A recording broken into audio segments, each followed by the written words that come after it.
Good morning everyone. তো এখন বাজে 8:30। তো উঠে পড়েছি, উঠে ব্রাশ হয়ে গেছে, শরবত খাওয়া হয়ে গেছে। আর এই যে পেছনে আমার রুমের এই অবস্থা। তো ভাবছি আজকে রুমটাকে একটু আলাদা একটা লুক দিই। যতই হোক একটা ব্যাচেলার রুম আর একটা কী বলবো ম্যারিড কাপলের রুমের মধ্যে একটা তফাৎ থাকে। ওই যে ওই পেছনে ডিউটি যাওয়ার জন্য ওই জামা কাপড়গুলো ছাদে তো বৃষ্টির জলে ভিজে যায়, সেই জন্য ওখানে এনে সারা রাত মেলা থাকে। এগুলো হচ্ছে যারা সংসার করে নিয়েছে তাদের রুমগুলো এইরকমই হয়, কিছু করার নেই। তো ভিজে জামা কাপড় মেলা, তারপর বিছানার এই অবস্থা, চারিদিকে অনেক রকমের জামা কাপড়। দুটো মানুষ থাকলে যা হয়, খাতা বই ডায়েরি নানা রকমের হরেক রকমের জিনিস। তবুও তো বাড়ির ছোট রাজকুমারের জন্য দেখা যাক আজকে রুমটা কত সুন্দর করে আমি সাজাতে পারি। আর ও ডিউটি চলে গেছে, এসে সারপ্রাইজ দেওয়া যাবে ওকে। তো চলো দেখি কী করে কতটুকু পারি। এই যে পুরো রুম ভালো করে ঝাড় দিয়ে মুছে দিয়েছি, ঝুলটুল ঝেড়ে নিয়ে। তো এরপর আমি যাচ্ছি স্নানে।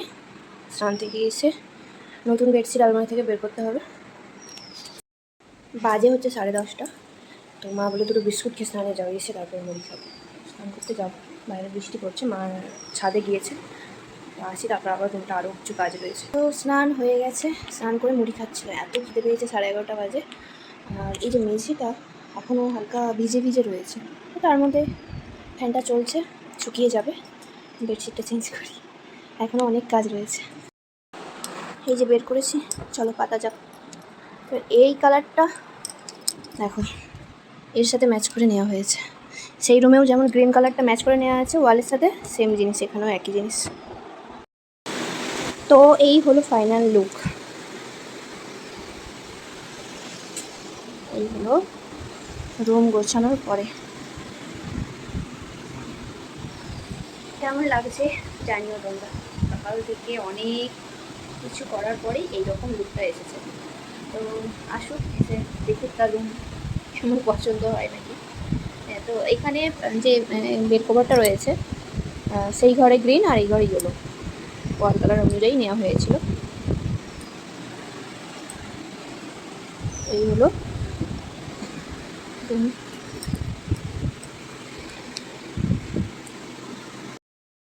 সব কিছু রেডি করে এই আমি একটু রেস্ট নিয়েছি। পায়ের তলাগুলো কনকন কনকন করছে, কেন বলো তো, এমনিতে বাইরে বৃষ্টি হচ্ছে। আর এই মেঝেগুলো না খুব একটা শুকোতে চাইছে না, স্যাঁত স্যাঁত করছে, জল উঠছে। সব কিছু করে আমি এখন বিছানায় উঠে বসেছি।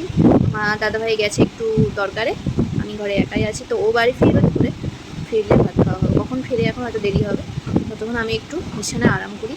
তো দাদাভাই আসুক, তারপরে খাওয়া হবে।